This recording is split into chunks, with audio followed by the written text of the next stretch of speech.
So, the Gabon air disaster, of course, it was a heartbreaking moment for anybody associated with Zambian football. But this was a group of players that you had forged relationships with, coming from AFCON 1992.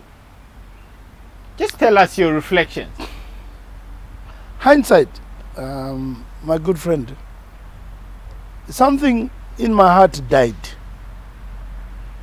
Because I will tell you, I have not been as close to the national teams as I was with that team to this day. For some reason, it died. I want to ask you this. Ultimately, there was talk about the team needing to be rebuilt, the question of whether Zambian football should continue and soldier on. What was your honest feeling at the time? Down, broken, dejected, can't continue? For their sake, we must continue. That was my feeling. And we did. And by the way, don't forget, I'm not involved in FAS at the time. I'm just a soccer fan. Yeah. So I went to see Mr. Gumbo, who was then acting president. And I said to him, boss, there's no pulling out. Otherwise, those souls were given for nothing. We're going ahead. That's how we even started strategizing. There's a part of history that most people don't know. Mr. Gumbo actually invited me to travel down to Botswana at my own expense to go and negotiate for Fred Muira, who was recently honored. And I was so elated that finally has been recognized. That was the unsung hero of Zambian football. We went to Botswana with Mr. Gumbo, and in Botswana, it was interesting. We got to see the Botswana Football Association first, of course after the embassy. And I was introduced as a football consultant. It's the first time I had heard that statement. I thought I was just a soccer fan. And they allowed me to sit in all the meetings. We negotiated for the Botswana FA to cut short his contract. And Fred at the time was both coach for the national team of Botswana and the Township Rollers. Then we went to meet Township Rollers. We negotiated for his contract to be again cut short. And we came back with Fred. I bought him the ticket. The Football Association had no money. And I remember that time to reconstruct the national team, we had the coaches on the Copper Belt, coaches in the Midlands, select. And then Fred came and made his last number. And Fred is the coach who reconstructs the national team.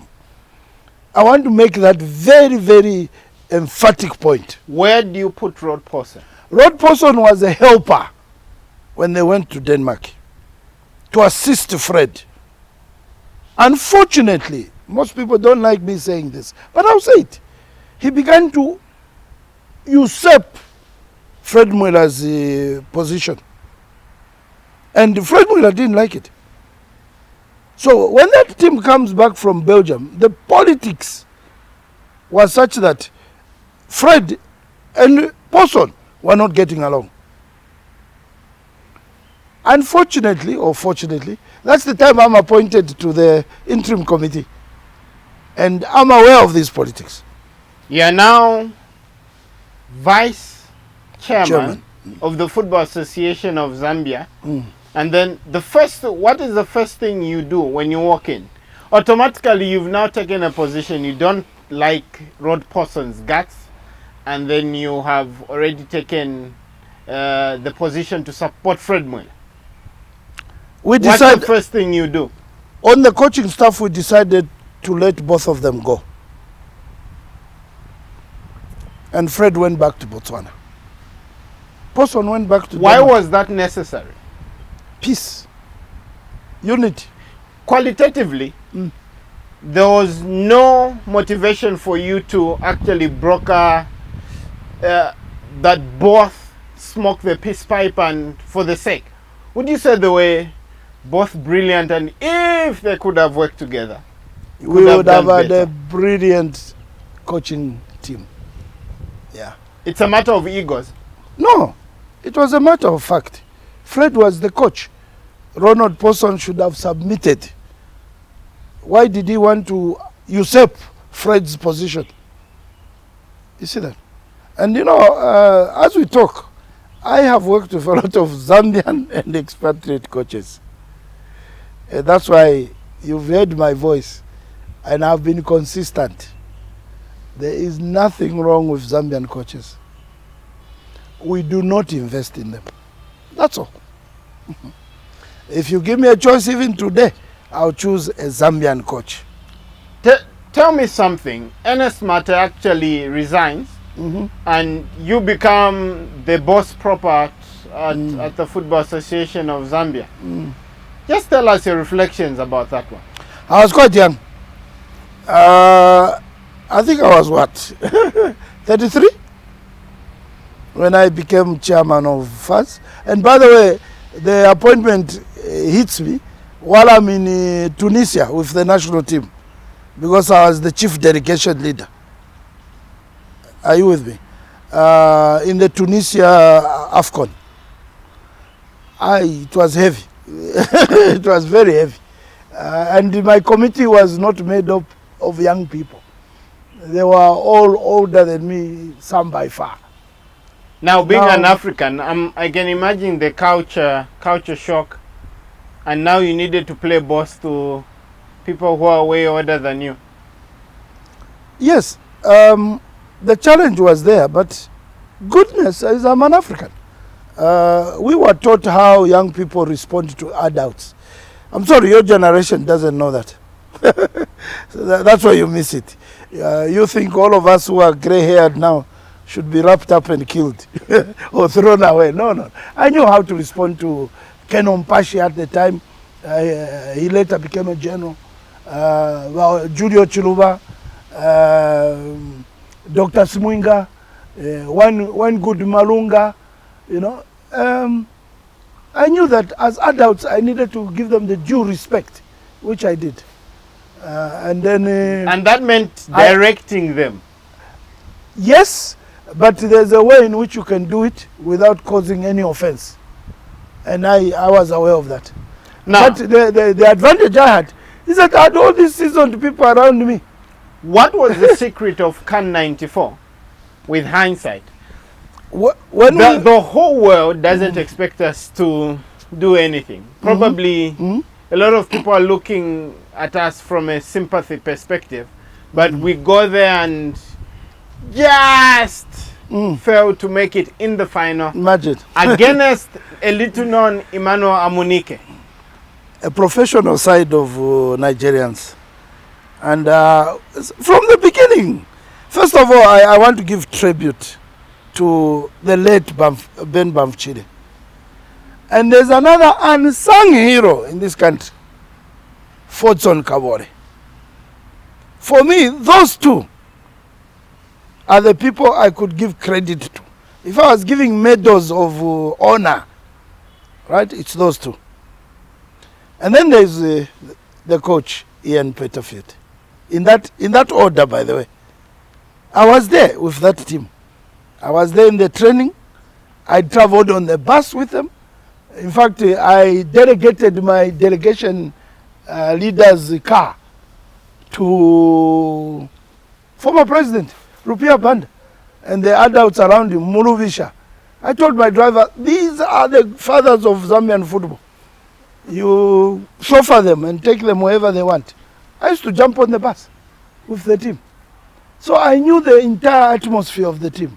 I wasn't divorced from them. I had learned that lesson from 92.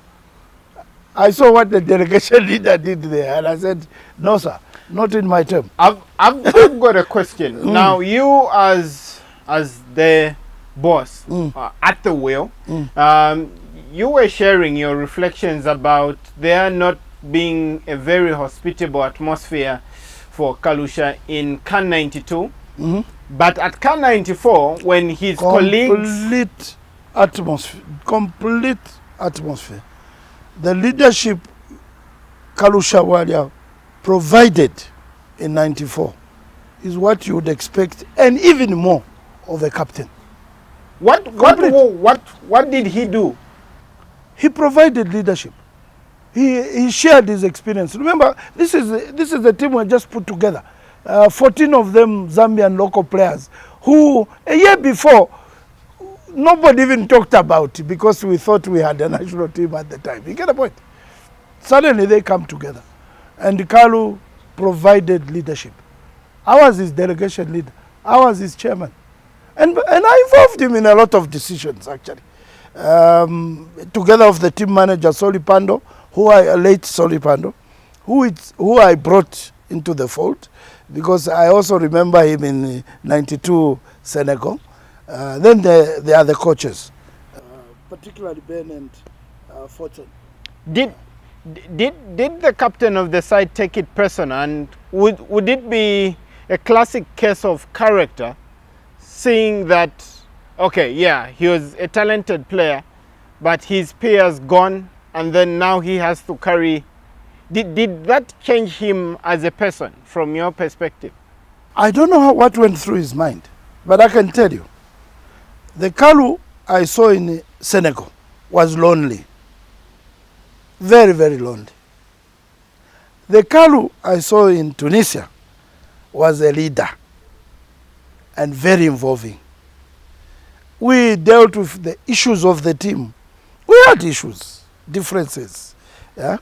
There were times where I remember almost separating a near fight in training.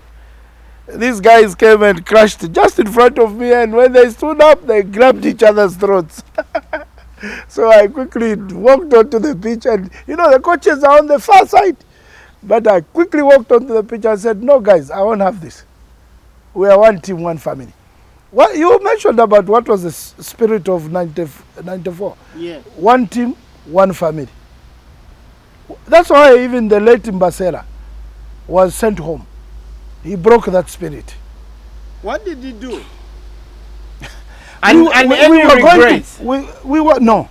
We were going to play Senegal.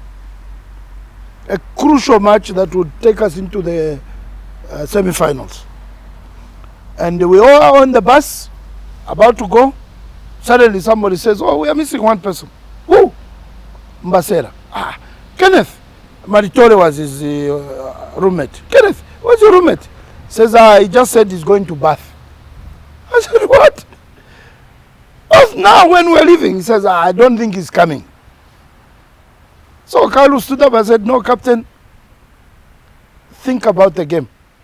Ian blew his face and said, Coach, think about the game. That's my burden. It's now out of your hands.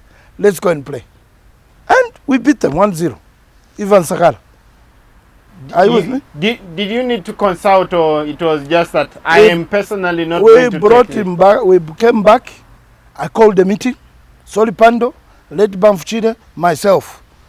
Basela, come here. What's the story? No, the coach is being unfair to me. I haven't even played the game. Hasn't he explained to you why you're not playing? And the coach did. He told him, I can't use all my players in the first rounds. What if we move further up, like we did now? I need to have a surprise down my shoulder, my sleeve. I said, but he explained to you. After all, well, how would you feel? Why would you feel that when Ben Bamfuchide is your coach even at Nkana? Me, I'm a Nkana supporter. So what made you do that? Sorry, you have to go. And politics came in. The minister, late Chintala, called us for a meeting. And that's the meeting I saw the other side of Ian Porterfield. We walked in there, observed our protocols, and just when we were about to sit, Ian stood up. I said to him, Coach, I tried to, calm him down. He says, Mr. Minister, I have asked Soli to give me my passport.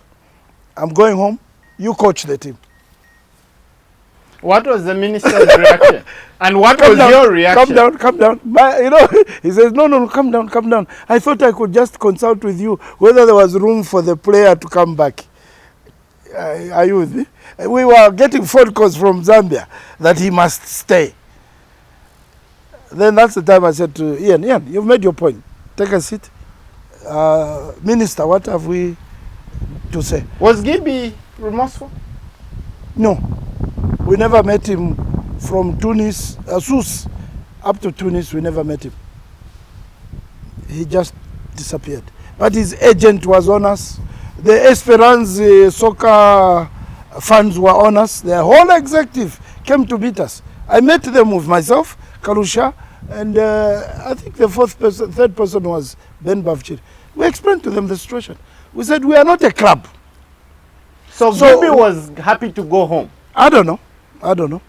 We explained to them that, listen, we are not a club. We don't have time to deal with players' attitudes and everything. Ours is short. And they actually acknowledged. They said, no, actually, even at Esperance, Maritole, best player we've had from Africa. But this one is like a donkey. You have to hit to get him to work. That's what they told us. But the matter closed. After that, we moved on. Yeah.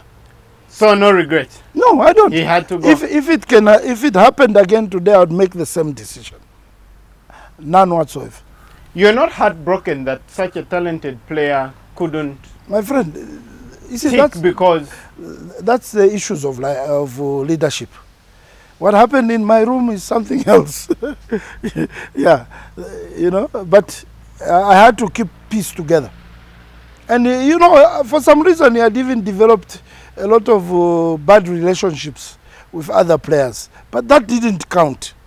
What counted was that the one family, one team spirit was broken when everybody else had been told to observe it. Tell me something. I want to ask this question because at around that time, 1994, when you are in charge of the Football Association of Zambia as vice chairman and chairman, and really the structure adjustment program was just beginning to, I think, really kick in after the change of government in 1991. What did that mean for football? What did it mean going forward in terms of what needed to be done? ZCCM was the mother of a lot of clubs, starting from Chililawombwe right up to Ndola. A lot of clubs. ZCCM being on its knees meant that a lot of these clubs were in trouble. Later on, I tried to even encourage a friend who was in a bus business, who still is, and said to him, you go for Free Wanderers, I will go for Nkana, you know, in this sale of assets. And he went to Mfurira. He tried to take over that club. They told him, you're welcome, but you can't have the stadium. It didn't make sense. He said, no, I want to buy everything. He said, no, you can't have the stadium, but you can have the club. That's how we abandoned that project. I was to make proposals to the Football Association Council, where I'd even proposed what recently happened, streams. I said, okay, for the meantime, and this is something Carlo had told me about Mexico. In chatting with him, we had sat, we talked about football a lot. He said, in Mexico, we have 4 divisions in the Super League. 4. North, South, West, and East. That's why you'd hear that Carlo's team has won their division, but they lost the knockouts. The champions. Yeah. Says that is because it helps cut on costs. I suggested it here. It was shut down. I said, guys, we're killing ZCCM teams. They will not survive if we cannot help them capitalize from within football.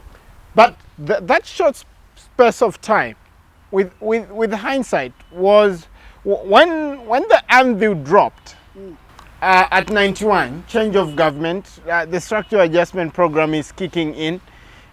Was there realization of what that really meant from the footballing fraternity in your view? I don't even government understood what structural adjustment would do. That's what I can tell you there. I don't think so. Because a lot of decisions they made then, hindsight, are regrettable. So maybe for another day we can discuss the economic and political side of me. Yeah, and yeah. So it so happens that you also spread your tentacles to the political side of things. But you tell me something. Ultimately, over and above, how would you describe the need to do at that time? Because I'm looking at even the cup competitions at the time, Mosi Cup, Chubuku Cup, everything was seemingly being bankrolled by quasi-government institutions, including the clubs. Yes. So the concept of running football as a business at that time was never there. And is still not there. What we are doing now is almost like patching. Ridgewell Wena in his book, The Zambian Soccer Scene, quotes you saying that, or suggesting that football was some sort of sport brat that needed to grow up or needed to be weaned off. Do you still stand by that position? Yes. What has football been weaned off, so to speak? I ask this question is because let's commercial basis. Let's just quickly go through. Not that we wish it to happen, but assume a new management comes at Zesco. New management that is thinking of profit and things like that. You think they will keep the football team? Zanaco. Do you get my point? That it happened to Zamshu. You have to. Zamshu is gone, friend. NPF or NAPSA. Are you with me? Assuming a different management walks in and that thinks, how much are we spending on football? Ha ha ha. Are you with me? So we are still at that stage where everything is delicate. Delicate. These clubs cannot stand on their own. It is pretense. It is pretense. Is it an illusion? And for the last 20, 30 years in our football, to even think of running football as a business? In the structure we have, yes. In the structure we have, yes. Here's what I think through. But 30 years, that illusion hasn't been broken down. Nobody has bothered to bite the bullet, my good friend. We haven't. But within this same model, we can evolve a different one. What do I mean? Who should bite the bullet? The people in football, first of all, the councillors, should sit down and say, where is our football going? And what could happen? We are still courting a disaster, my good friend. Yeah. Because right now, for instance, our stadiums are empty. Everywhere you go, except maybe a few places like Rokana, in Ghana. Are you with me? But we may need to sit down and say, let's look at a different structure. What do I mean? One club per town. Would you agree with the following statement? Simataa Simataa, the most misunderstood man, or the hardest man to understand in terms of football. I think I try and explain myself away. But for some reason, people think... When you sit in your little corner. I actually weep, cry, and say, how could people not see what I'm saying? Maybe I like to think 10 years from now, 20 years from now. So it's a bit difficult for the mindset around to think like that. Are you with me? I'll give a simple example. 92, 91, I'm battling with a call of God on my life. You know that? Maybe you may not understand. Do I go and become a pastor? Or do I work as a banker? It's a big battle. Fortunately, a man is sent into my life called, he's late now, Joseph Mwewa, at that very time. And he says, he feels in his heart that we should start preaching the gospel in all football teams. I extended my hand, we shook. We financed the preaching of the gospel from Chidilabombo to Livingstone. Later on, we were even to start the first drop-in center in Kitwe. We bought a stadium from ZCCM. That's a positive side. They sold the Umoja Stadium in Mindolo. I paid the initial 10%. They sold it to us for 5 million kwacha against bids of 100, 120, 60 million those days. Because we simply said we want it for a drop-in center. So they said you pay 10% and the other 4.5, you have, they gave us 15 years or something to pay. Unfortunately, the Catholic Church, a priest who came from Malaysia, gave us the other check to pay for the whole place. But here's the point. We had people from my church in the evangelical center actually coaxing the pastor, Pastor Mwewa, to sell Umoja Stadium to them, and he would pocket the difference outside. I was not even understood in my own church. Literally ostracized. It's been a lonely path, my friend. Very lonely. One time I was given an opportunity to speak to 45 pastors in a lunch hour fellowship. I asked them a question. You people, when you think someone is a Christian and he ascends into political power, you have overnight prayer meetings. You are praying for that person to succeed. Here I am, a Christian like you, in the Football Association of Zambia, chairman of the biggest sport of this country. I have never had an overnight prayer meeting in my honor. Later on, I don't even think you pray for me in your private lives. Do you get the point? Because, by the way, because I went into football, some of them assumed that I had backslidden. To this day, there are others who even went around spreading rumors about me. I couldn't even walk into church anymore because of the long eyes, It's like a sinner I was walked in. And I stayed away. Continued with the work that I was doing. And the work we did. So, I understand when the other side also doesn't understand me. Does that battle, does that battle push you to politics? Because I'm thinking. Politics I went in because again I saw a need. I was a strong supporter of the MMD up to 91. 20 days into their office, I told them they were not going to succeed and that they were going to mess up this country. Hindsight, my words have come to fruition. Then later when friends like Nevers and a few others came and said, guys, what do we do for our country? I said, no, we have to go out and do what we can. So we formed an NGO which we converted into a political party. In other words, do you feel that the church has been very hypocritical or is very hypocritical and really hasn't helped this country be they are one track on a better place? They are one track. Spiritually speaking, you feel you are spiritually neglected when you're first boss? Horribly. Even not first boss, even as I have continued.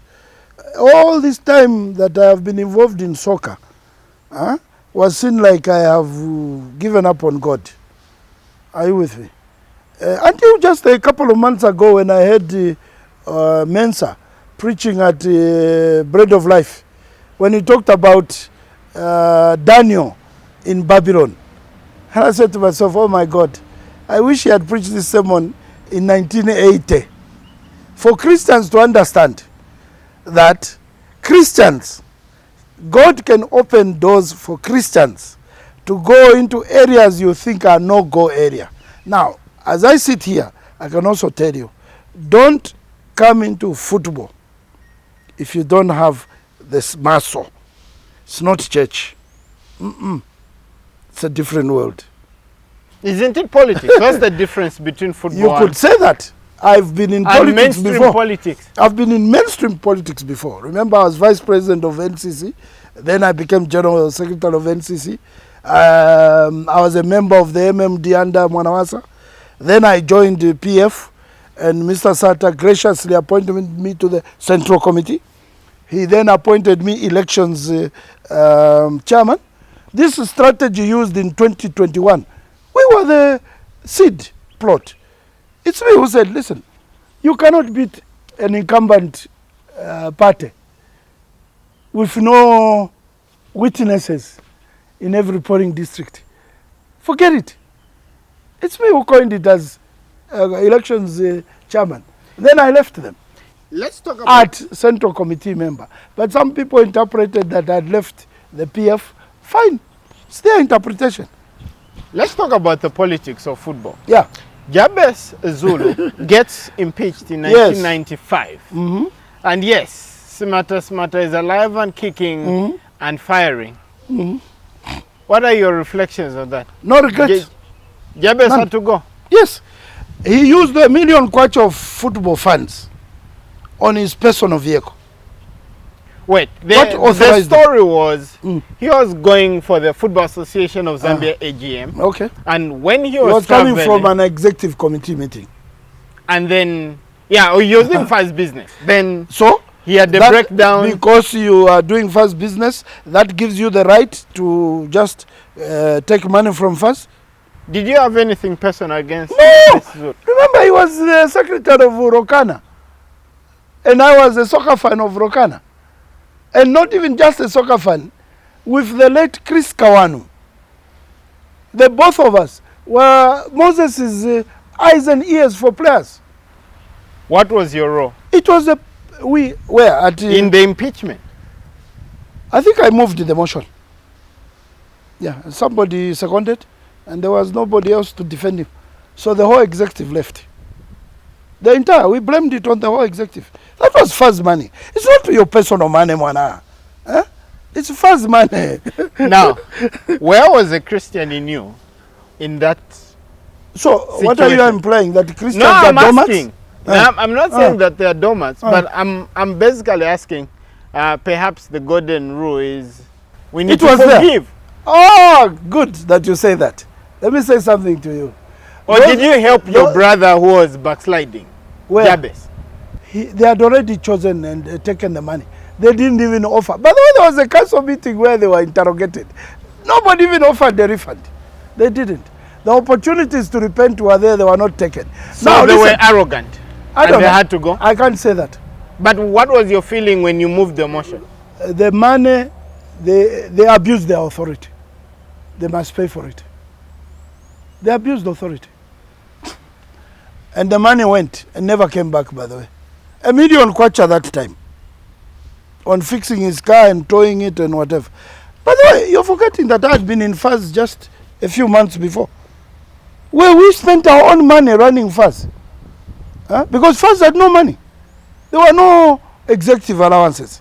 We actually used to meet on the middle here, Kabwe. The Copper Belt people would come to Kabwe, we would go to Kabwe. And we would be in a borrowed boardroom from Masie. God bless that man's heart. The other unsung hero of football. Masie Motels. So he went, and an interim committee was chosen. They chose me to chair it, and it was supposed to be for 6 months. After 6 months, I also ran into politics at the time. The political system felt I was not the best. By the way, that's the first time in my whole life as a Zambian that I realized I was lost. Because the politics of 96 were actually tribalism. What happened? Yeah. Well, there were talk of how could you allow that Uliomulo Shulia to be your president. Kick him out. And that's because I had a difference with Mr. Ronald Posson. And by the way, here's the background to that. We met in Kawa as an executive up to about 3 o'clock in the morning to review the outing in South Africa where we were horribly humbled by Egypt 3-0 in the final Simba game. So I came back as delegation leader. I was reporting to the executive. I said to them, this trip was terrible, you know. And cut a long story short, the executive decided, let's remedy.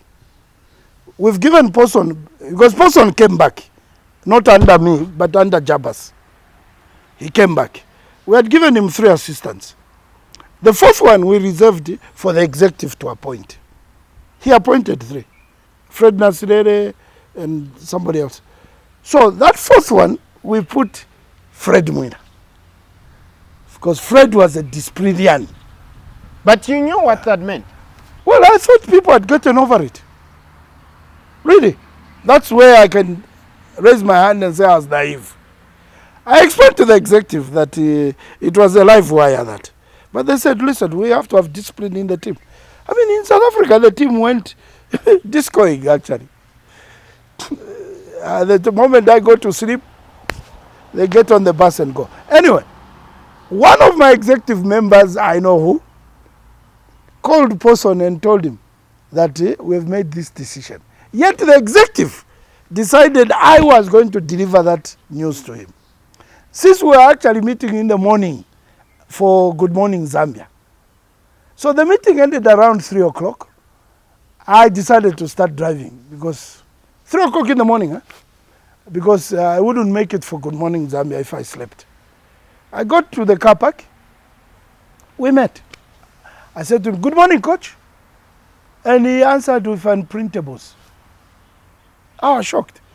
I said, Ronald, what makes you say that? And you are bringing Fred. You're bringing Fred. I said, oh, he already knows. That's where the quarrel started. It went into the studio. I told Frank Mutuvila, I said, listen, I can't continue with the interview. You interview him. Because the problem I have is that I will not go on national television and tell the nation lies. Never. I'll have to tell them the way I saw things and witness them. Now, if I do that, this man is going to lose a lot of followers in the manner in which he handled the team in South Africa. So you go with him. That was the issue. So the sacrificial lamb, Simataa resigns before Bloemfontein 1996. That is what happened. Now, when the powers that be in government heard that, they thought I should go. And they actually mobilized my executive, without me knowing. My executive was in Lusaka and having a meeting private with Person. And he told them lies about what had happened. What did he say? So I was tipped by Ken Ompash. But chairman, where are you? I said, I'm in the office. There's a meeting here at Anchor House. What meeting? He says, your whole executive has arrived. They were flown in, boss. Flown in to come and impeach me. So when I walked in, I sat right at the end of the table. They were all taken aback. So I said, no, gentlemen, let me just join in. No, it's nice you have even come. The coach has explained what happened in the car park. Then I said, okay, let me ask a few questions. I said, Person, did I at any point use a derogatory term against you or even an insult? He said, no. Oh, did you at any point use a derogatory term or insults at me? Kept quiet. Then I said, don't you remember the word monkey? That's when I remember Watson Chiti and the late Mutupa. Said, you mean you called us here to come and listen to a coach insulting our chairman? And I said, no, guys, carry on with the program. Cut a long story short, that's when I learned that I was losing. That is the saddest day of my life. Tell me terms something. Of being a national. But you grew up one Zambia, one nation. Yes. But I want to ask this. Ultimately, by the way, that's since that day. We are told that, I don't know, there's this love affair that just will never die. Government and football. It can't die, it won't die. What was it? What was your definition of football and government? Because it's a brat. Football was a brat being spoiled by government. And I still insist that even now, to a certain extent, it is. You know what has even happened now? In this country, politicians actually, police, legal bodies of this country are so afraid of fuzz. They are afraid to act when fuzz people do wrong. Oh, no. FIFA will ban us. So who says that they have a right to break the law? Who says that? Football is a brat. Yes. It's been spoiled. Hook, line and sinker. It's been spoiled, sadly. Yeah. But that would probably be true in many countries. That's why sometimes the first presidents think that they are a second president in this country. You see that? And they run football like it's another government. It's not. Let's talk about 1998. Bobo Dialaso. Teddy Mlonga is actually president. Again, the government is called into action to that is another extinguish a very unfortunate incident. I'll tell you. I was out of the country driving from South Africa. When I reached town, I picked up a Post newspaper. Headline. I couldn't believe it. I actually parked downtown there. Read the whole story and I said, no, not Teddy. Not Teddy. It can't be him. They must be talking about somebody else. I drove straight to his office. And when I met him, I said, President, I just want a copy of that account they are referring to. I want to go and read it and study it. He gave me a copy. And I went home. I read through it. I couldn't see where Teddy had been wrong. I gave it to an accountant friend of mine. I said, listen, you might see something I can't. He was accused of, well, impropriety. Yes. That's when I put on my boxing gloves and said to myself, the man needs to be defended.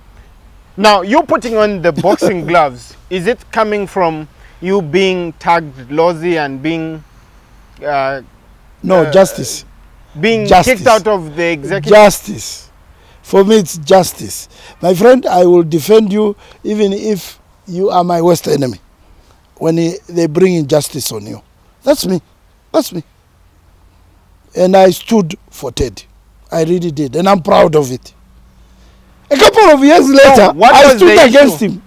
What was the issue? Well, the issue what was the real issue in your view? The real issue was that he misappropriated money. No, he didn't. The people who misappropriated money are the minister from the youth and sport, the judge who traveled down with him. They got money from the first vote when they already had allowances from their various areas, Sports Council and Ministry of Youth. Those are the people that the law should have come down on. So Teddy was an scapegoat. So it had nothing to do with Teddy, it was... No, sir. And in fact, even within FAZ, Imutiaz, remember? Imutiaz was a team manager or something. He was accused and then he finally got out of court proceedings. Remember there was Andre Mutini. Remember there was George Mungwa. You see that? All those people were never proved. So somebody somewhere, I don't think, did their homework. And they wanted to go and... we ended up losing Imtiaz. Imtiaz used to sponsor football. Up to that time, from that time to this day, he doesn't even walk into a stadium. So, it was never an issue of someone witch hunting against Teddy. It was just... No, they were witch hunting dishonest people that... They did. They blamed him for the thing that he never did. Up to this day, no one can convince me about that issue. Because me, I looked at the records. That's the first place I ran to, the record. Did that affect the performance of the team in '98? Because we are knocked out in the first round. Now, there were also other politics. The issue of some money which came out of State House, the players were supposed to share, that never got shared equally and properly. So all that played on that team. Remember, isn't that the same time when Kalusha was removed from the captainship? Yeah, the captainship, and another person given the captainship. And then again it went back to Kalusha.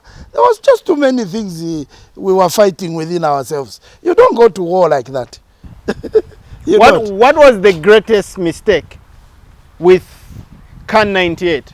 Apart from the Bobo Gate, off the pitch we had our own controversies. The bad treatment of Kalusha Bwari as captain. What people forget or forgot, which I quickly saw in 92, 94, is that the captain has a measure of influence in the team, particularly Kalu. He's a very strong leader. Are you with me? you think you are tampering with him, when actually you are tampering with 6-7 other players. What was the motivation? I'm sure you. I don't know. Suddenly people just felt his glory had to be taken away. That's how I can put it. Some people became very close to him afterwards. Yeah. But I remember my friend Gerard defending him in the Times of Zambia, right to the end. So that on the pitch, stripping Kalusha of his captaincy. But after the first game, well, it seemingly dawned on Elijah that this armband is a little too heavy, and he was given back. You see, you cannot take away.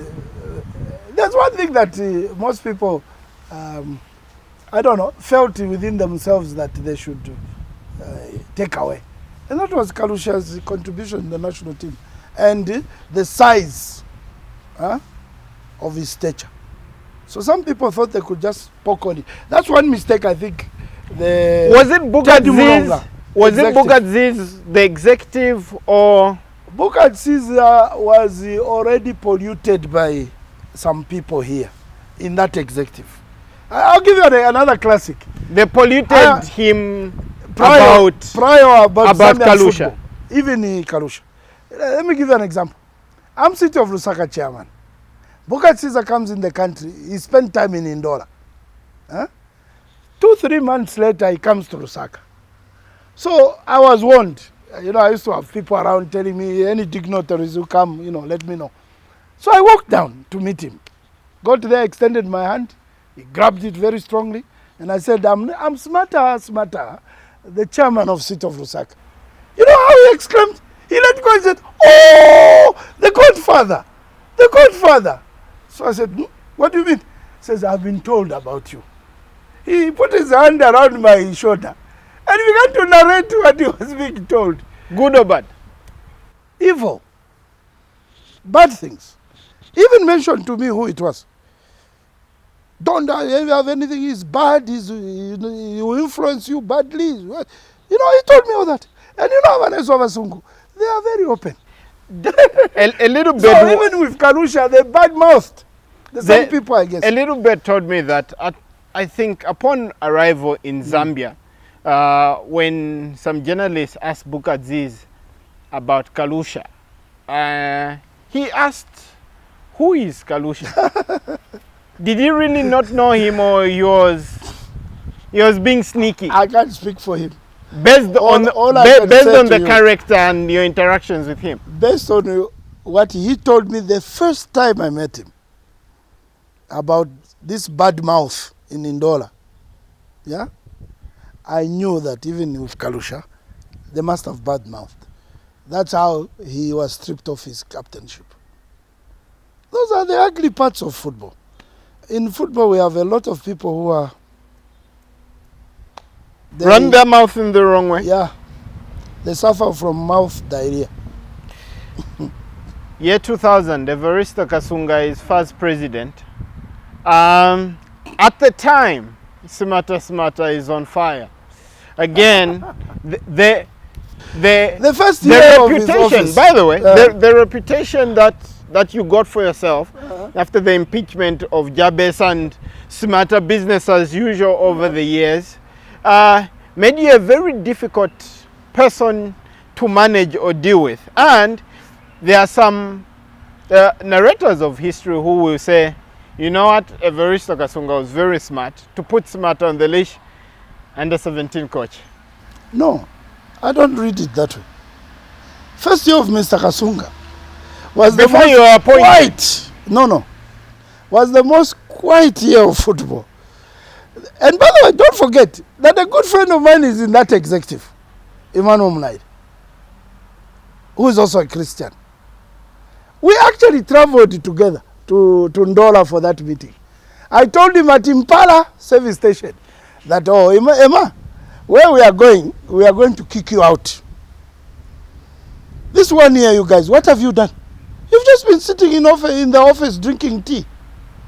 You upset about CAN 2000? First round ejection? Even what followed, administration-wise. So when we got to Ndola, I rose up and moved an impeachment motion from the floor. I was seconded by Anthony Kasolo.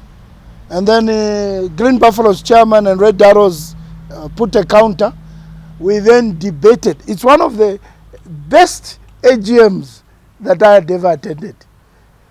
Because we debated for 7 hours on what? Football, for the first time. And what this executive had failed to do. And what others felt they had done. You get the point? After 7 hours, Evaristo got tired. So he says, okay, let's just vote.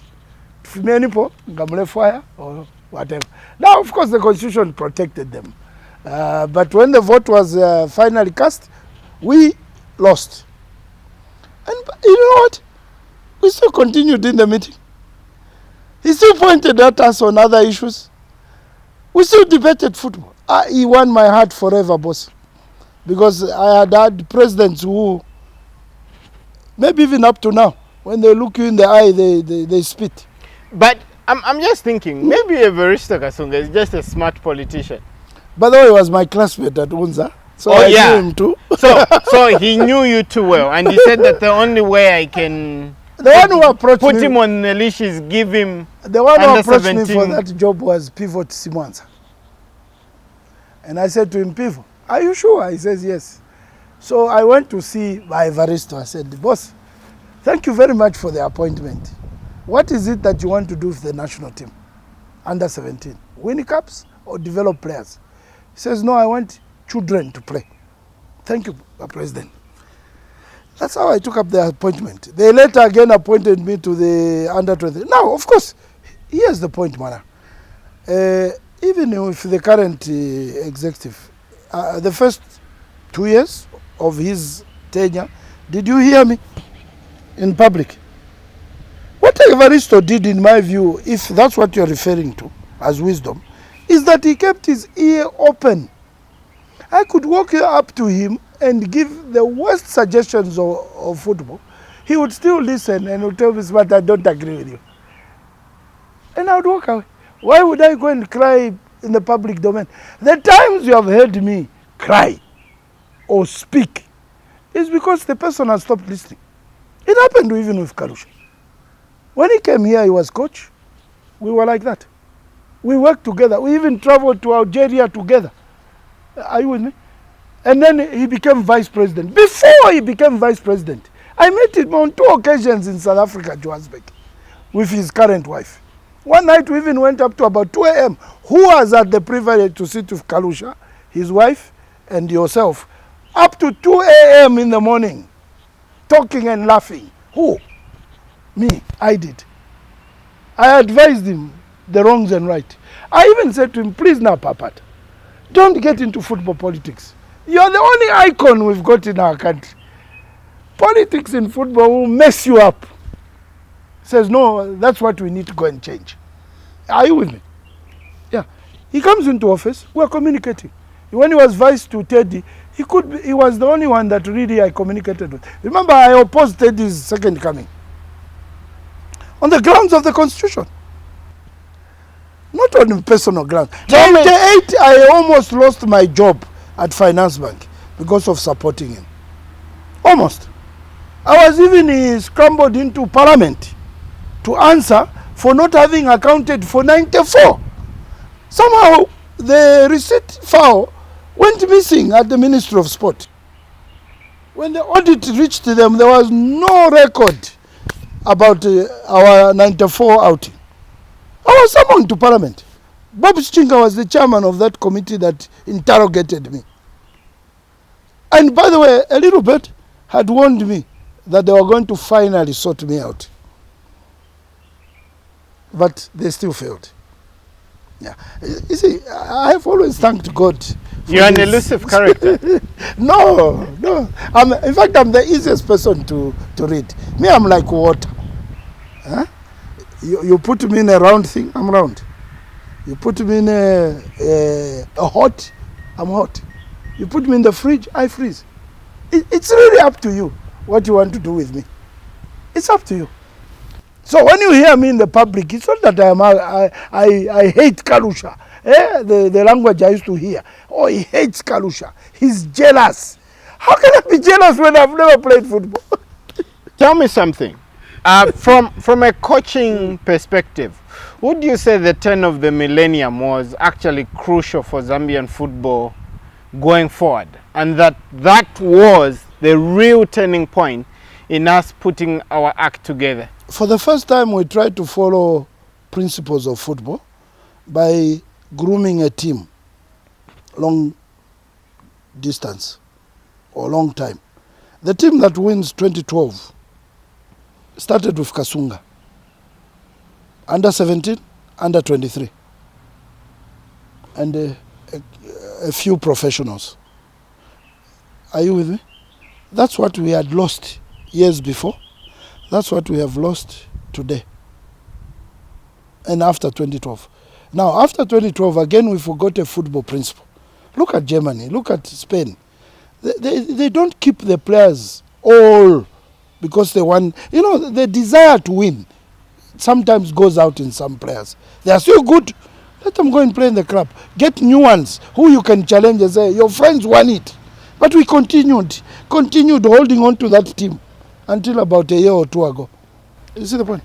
So those are the principles. I'm just thinking, so your under 17 generation had the likes of Renford Kalawa, Clifford Mlenga, and the under 23 that you later went on to assist at the likes of Chris Katongo, Jacob Mlenga, Collins Mbesoma, and that generation. Is that ultimately that team stayed together long enough to actually do what was required? Yes. And whilst that was happening, let's just punctuate our thoughts a little bit. It's because in 2004, Zambia fails to qualify for the Africa Cup of Nations, and then you have to go to another AGM, Mr. Kasunga, and appear before it, and Mr. Simataa is still alive and kicking. We didn't go to AFCON 2004. Sadly, the Benin game was a disaster, and Mr. Kasunga paid heavily for it.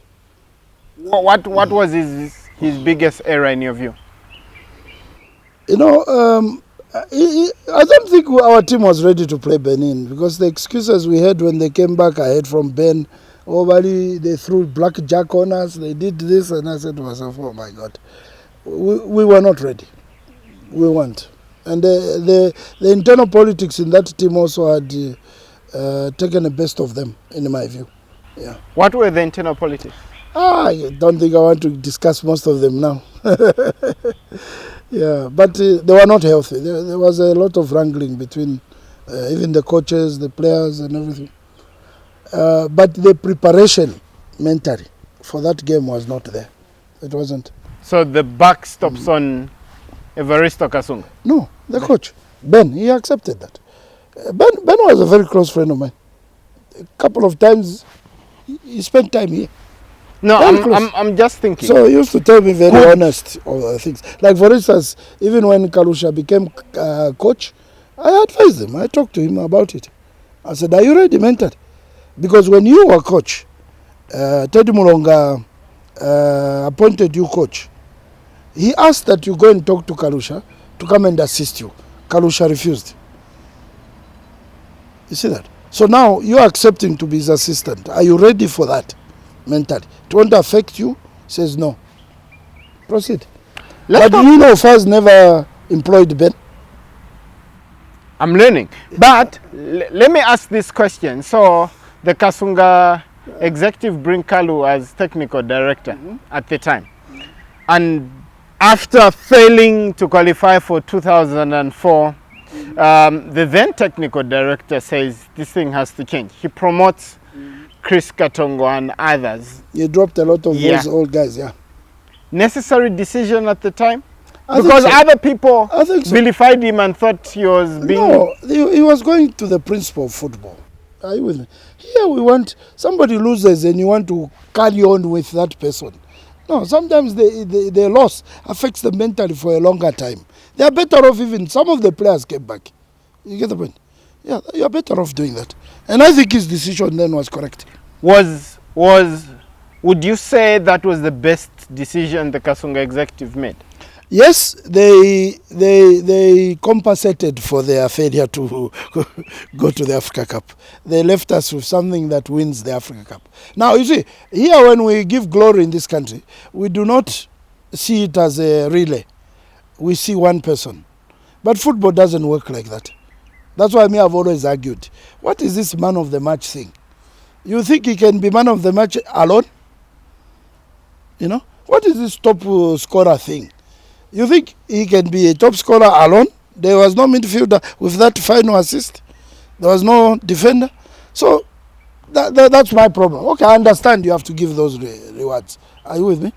Take, for instance, even the reconstruction of the national team. Has anybody even thoroughly looked at that all fairly? Are you with me? Yes, Kalu has been given the glory due to him. But is he the only one who played the part in the reconstruction of the national team? Are you with me? Less than a year from the tragedy, we came out second. Was that a fluke? Tell me something. We'll fast forward a little bit. FAS have an AGM. Kalusha stands as vice president, and he wins. And the greatest football icon who you spent lots of time with is vice president of the Football Association of Zambia. By the way, you later on become a fierce critic of him having what was termed as the dual roles, technical director and vice president. You said he had to leave. The constitution did not allow it. Still does not allow it to this day. I'll ask you. An employee of FAS cannot be an executive member. Let me ask you a question. You have friends in life, and there are people you relate to and speak to. And I'm bringing you back to what happened in '95 with Jabez Zulu. Again, you said this is a person you could speak to and whatnot. At what point, what was the tipping point between you and Kalusha and for you to now go full throttle publicly against him? The tipping point between me and Kalu is on a day when he calls me, I don't know from where, but I was at the football ground training my team at Unza. And he threatened me. I even told him, this is the last time you'll ever threaten a person, because I'm reporting you to the police. The technology of the time didn't allow recording, but I found that very sad, and I cut him off. We never spoke, by the way, from that day until about recently, one-on-one. Never spoke. What was the issue? No. He felt that I was being unjust to him by some of the comments he had heard from people, and yet I had given him an assurance that I'm not one to go around talking about you. If you hear anything, call me. I'll confirm I said it or I didn't. Yeah, but don't believe and then come and pop judgment. Are you with me? So we differed. But he was my only friend in that executive when he was vice president. I'll give him credit too. Because at the time they had the needs assessment, I was instructed to leave in spite of not being there, but he stood with me. The other people felt I shouldn't be there. I said, okay. Then I finally left. Dual role is a constitutional matter. Friends, you consult, you talk to people, but rules are rules. Are you with me? Even this current regime now, before we went public, we were telling them, don't do this. That is wrong. That is right. Try this. Then they made up you see, advice is what it is. Advice. You know? I'm just thinking. So in all these years, bad blood, acrimony between the two of you, there was nobody in your circles who could come and tell the both of you, listen, you've come from actually with way back. With me and Smoke Kalusha. the peace pipe. Me and Kalusha. Yes. Emmanuel did. Emmanuel did. In fact, even on the eve of that day, we are going to make that proposal to the council about his duo. Emmanuel came to see me. And he pleaded that we shouldn't go ahead with that proposal. I said to him, it's a bit too late now. He says, you can withdraw it. I said, no, it's not. So Emmanuel had tried. We went into the meeting, and for other reasons, other than what I discussed with Emmanuel, we pulled off that proposal. He didn't have enough tact. Here goes, he was his vice captain on the pitch and long-time friend to you. Yeah. Cool. But he's the only one. Arguably could have been the best person. He's the only one. He's the only one. In this current situation here, I will give credit to the acting secretary to the cabinet, Patrick Kangwa. I'll give credit to quite a number of other people. I'll come to that one. You're jumping the gun a little bit. So that was the situation. So that goes on. He then vies for presidency in 2008. You offer yourself as vice president. Mm-hmm. And in that campaign, the so-called bad blood and animosity between the two of you seemingly rages on publicly, where you are accused of being jealous. And some people say people dare speak against Kalu today because Simataa Simataa made it possible to. I didn't, it wasn't to open a door for anyone. It wasn't. It was just a matter of principle. I think I have a problem with the law. Because I always said to myself, why should the law be left to conscience? So those who don't have a conscience can breach it. Those of you who have a conscience have to obey it. Because half the time when you go to pray your God, he reminds you of how many laws you have broken. No, it's not fair. Either we remove the whole law, we become lawless, or we all obey it, one of the two. You see that? I stood for vice, by the way, that's the last time I stood for vice presidency. And then later on, I thought a committee member. They came to see me. First, actually, it was committee member. The year that Teddy Mulonga won the second time. His supporters came to see me. We want you in this executive. But what is this you are saying that you're going to move an impeachment against Teddy? I said to him, the impeachment will be moved, whether I win or I lose. He is not supposed to stand again. Here's the problem. Let me explain it. In 98, when I stood with him 100%, the Sports Council of Zambia banned him. It's on record. He soldiered on. We in FAS pushed our weight behind him. Said, they are interfering. Are you with me? He finally buckled and resigned. Two things outstanding. No one resolved those two. So when he comes back a second time, I asked the question, have we resolved any? The constitution had also 20001 become tighter on those who had been banned by the Sports Council. So I said, can we clear this even before the elections? I was ignored. Privately I went, let's clear this before the elections. Let's get JB Sakala, chairman of the Sports Council, to either lift it or to say it is no longer effective. Never happened. So you are expecting me to keep quiet? Maybe I should have kept quiet. So I moved the motion to have him removed.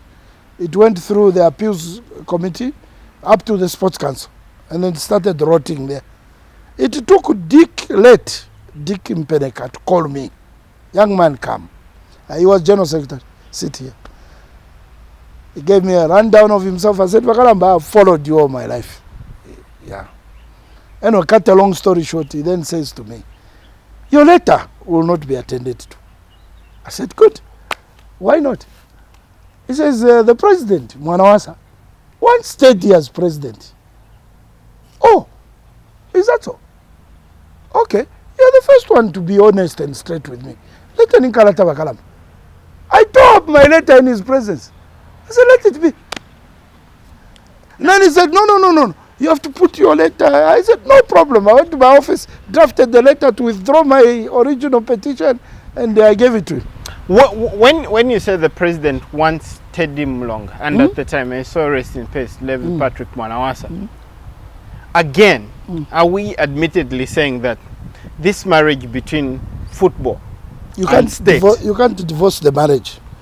What you can change is that parasitical arrangement. Where let me tell you the something. state president, if I am state president, yes, the first president should be someone I can talk to.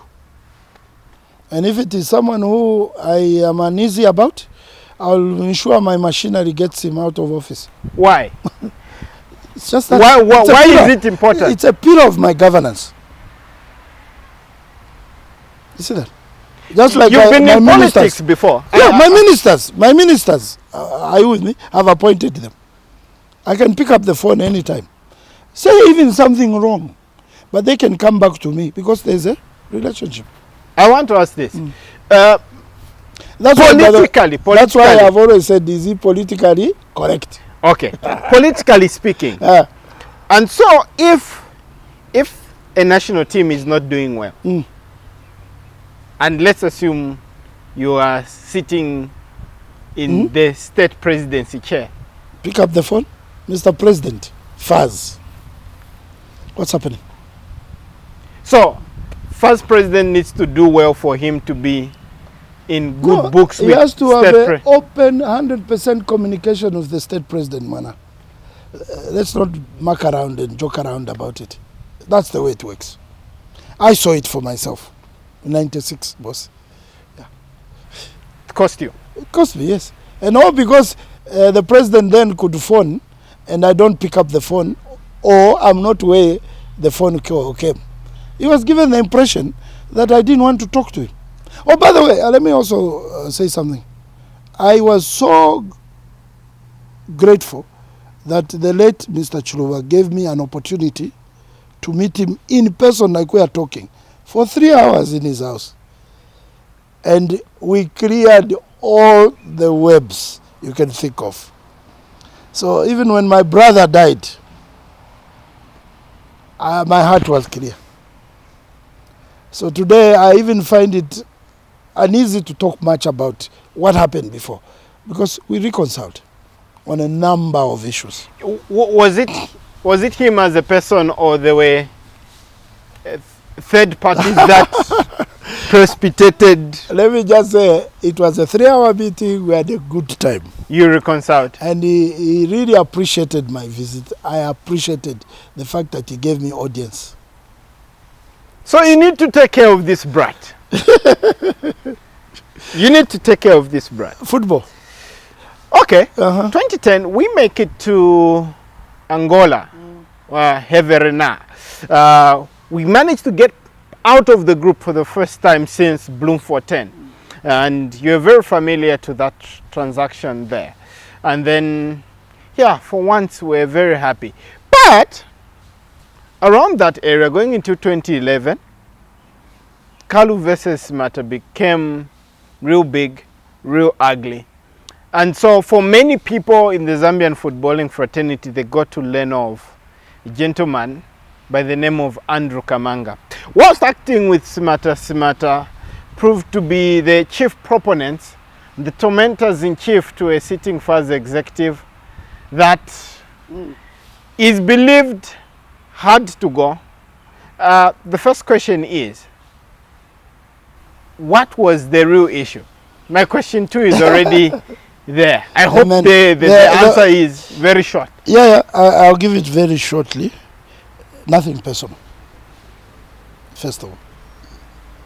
But what was the tipping point? Okay, let me put it in reverse. From the time, and by the way, I made my statements public in the newspapers and everywhere. No one has ever come to me to say, on this one you are wrong. Not that I feel right. I'm just saying, no one. Because I kept my arguments on constitution. Are you with me? I kept my arguments on transparency. I saw nothing wrong with asking that if we've played Brazil, have we made any money from that as FAS? Because when I went into FAS, much area, I found that there is money that comes from the host country to the FA. Are you with me? There's money.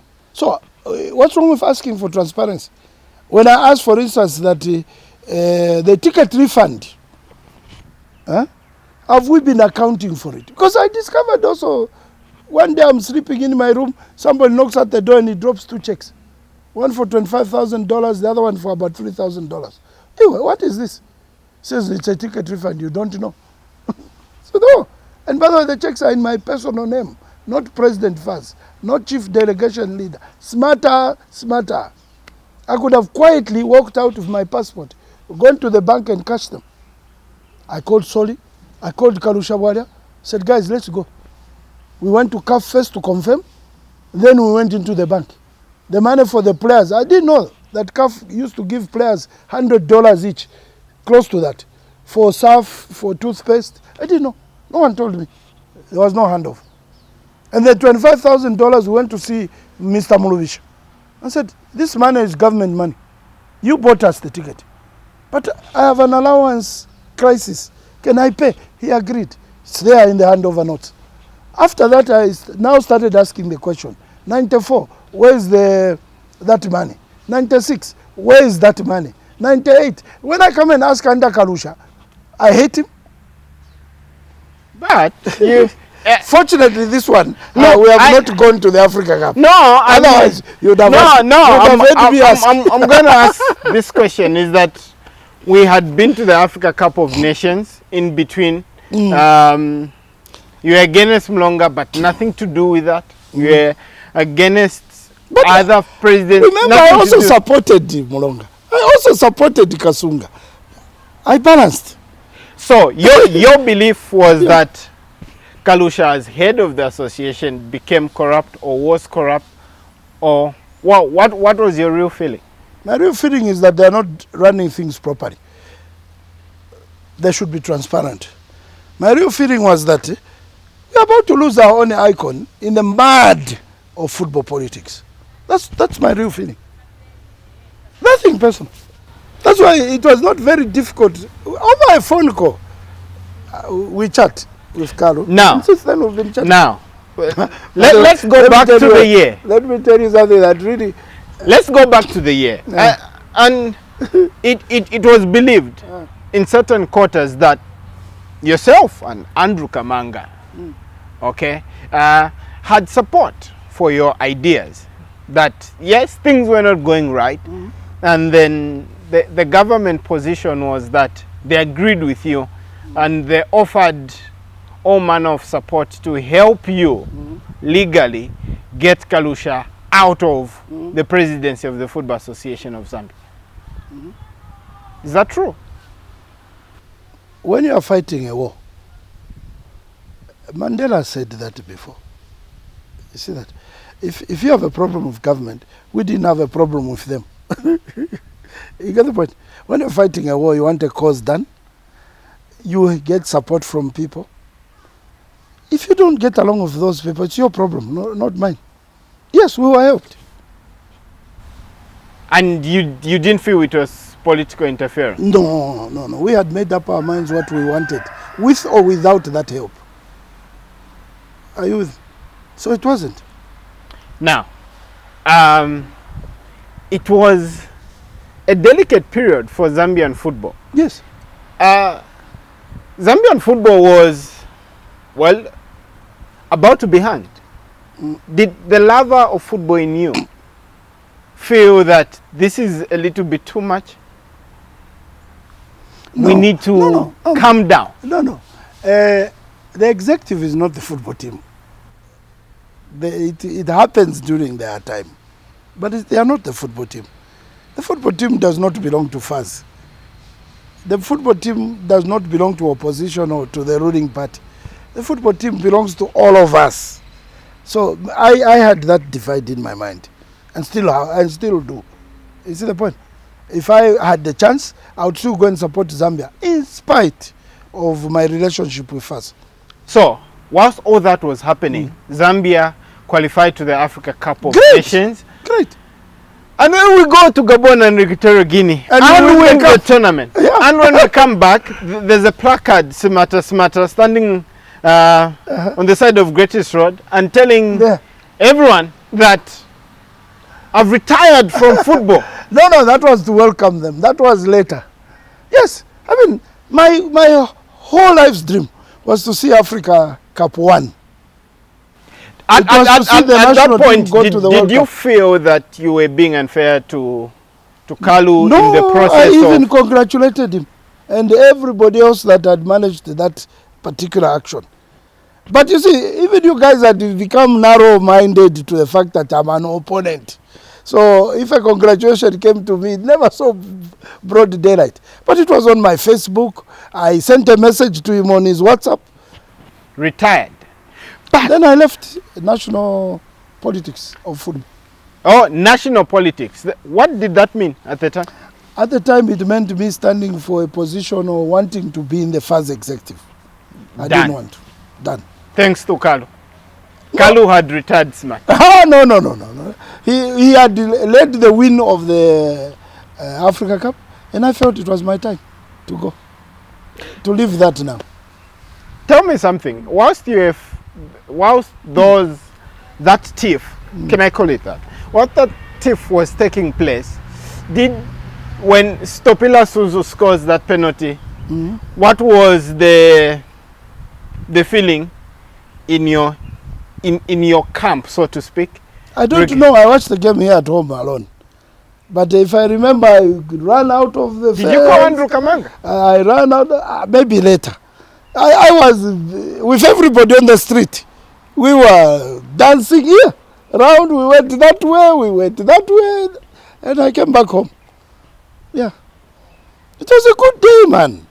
It had nothing to do with us as personalities.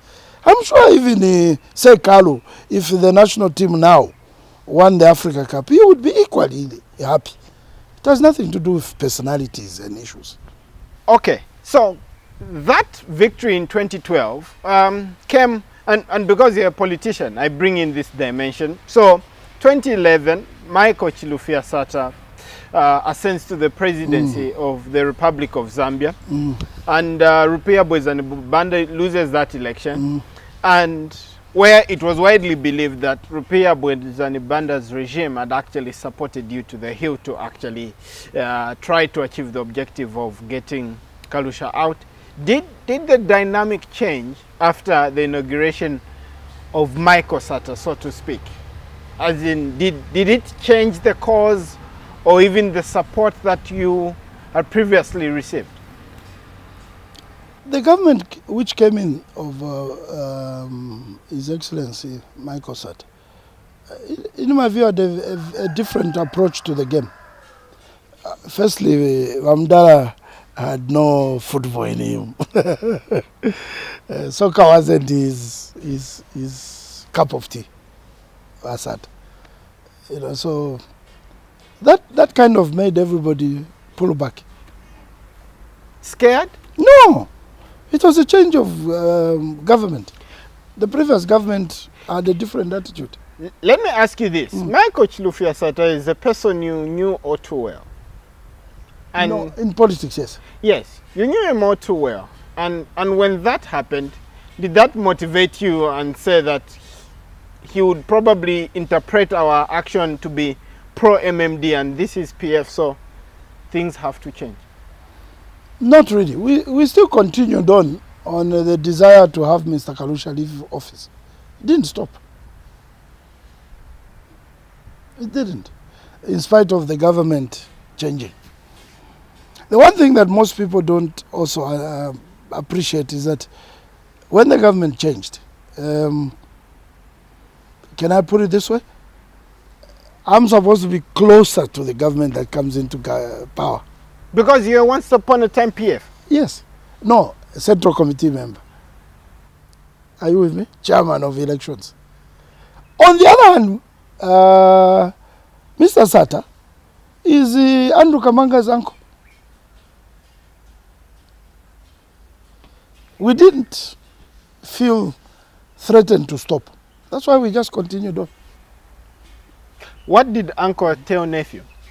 I don't know what they discussed. You never attended a meeting where... No. By the way, I never met Mr. Sata in government. Did you even meet Rupia Bwezanibanda as the president? After his last government? Andrew Kamanga. The last time I met him was at his old house in Leopardsville. I've not met him since he moved to the new house. No, I'm saying during his presidency regards football issues. No. Because he was someone who was an avid soccer fan. I met Rupia at State House as a friend. Not to do with Andrew Kamanga or Kalusha. By the way, it also got me into trouble with PF. Because I was frequenting Rupia at State House as a friend. Some people began to believe that I was spying. Spy what? What would I tell them? Tell Mr. Rupia about PF that he didn't know, by the way. And we never discussed PF, by the way. Never. The only time I remember he mentioned that, and I really laughed. I was meeting him again over lunch. We were having a chat. And then the vice president, Kunda, walked in. Now he kind of froze and thought he had disturbed the meeting. And Rupia says, just come in. This chap is a PF member, but he is my friend from a long time ago. So, I'm just thinking.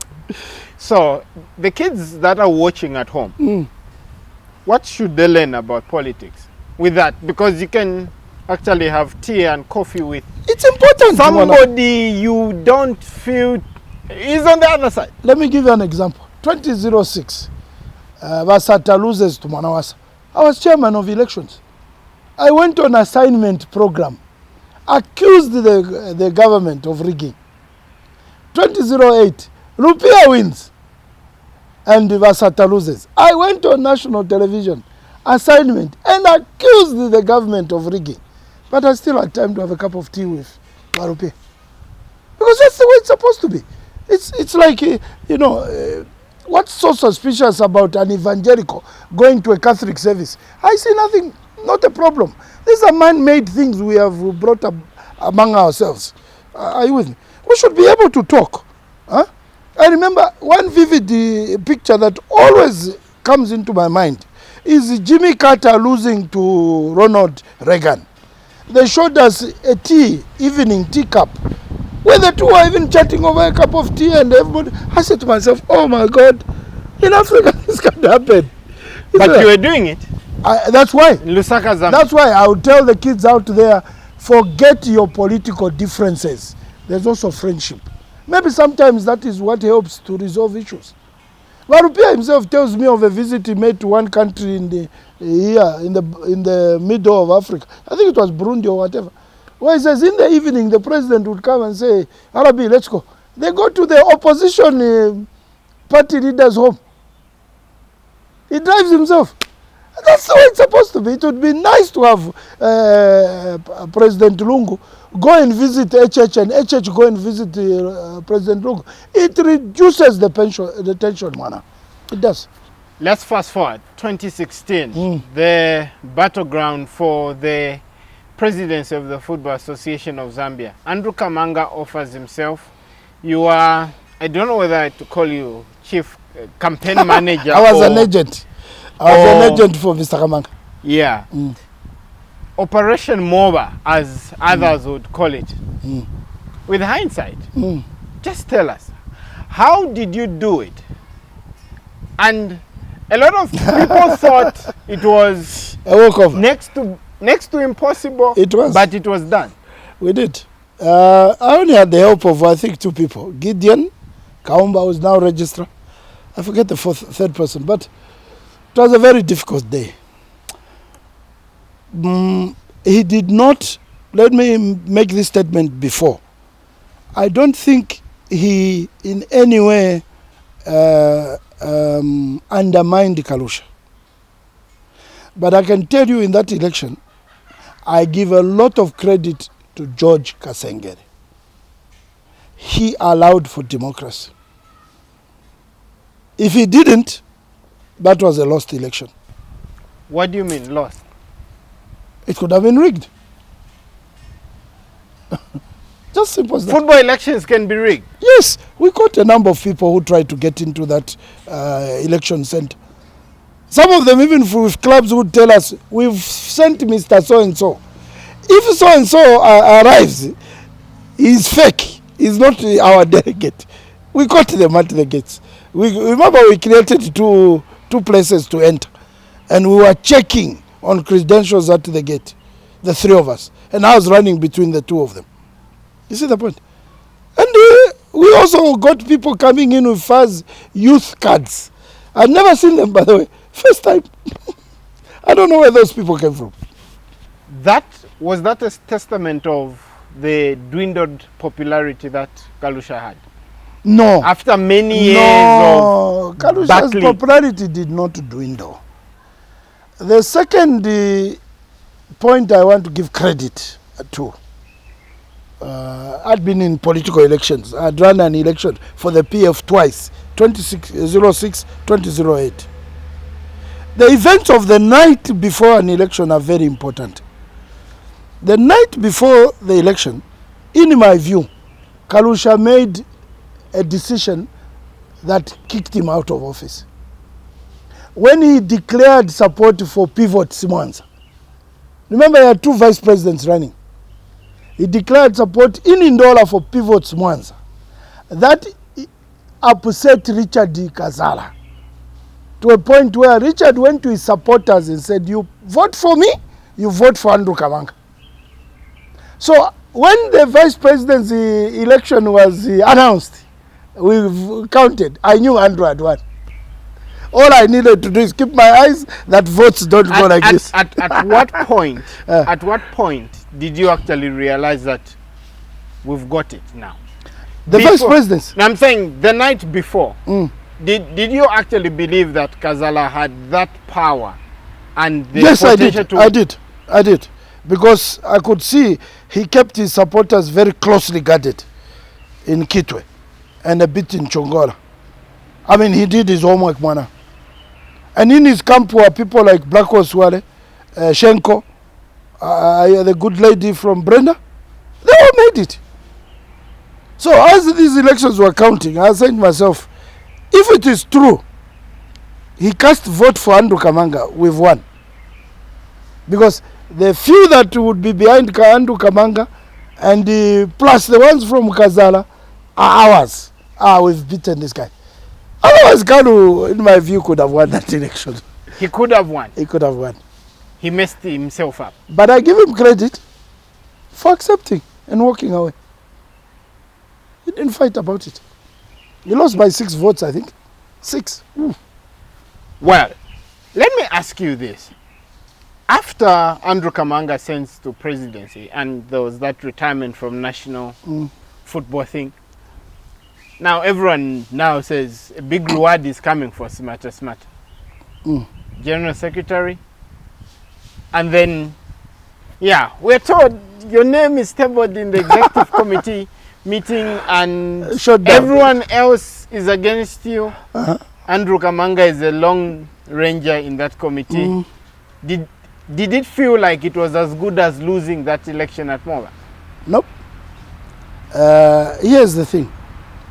Those who are close to me know how many times, I don't know how many times I told them, before the elections, I would never be General Secretary.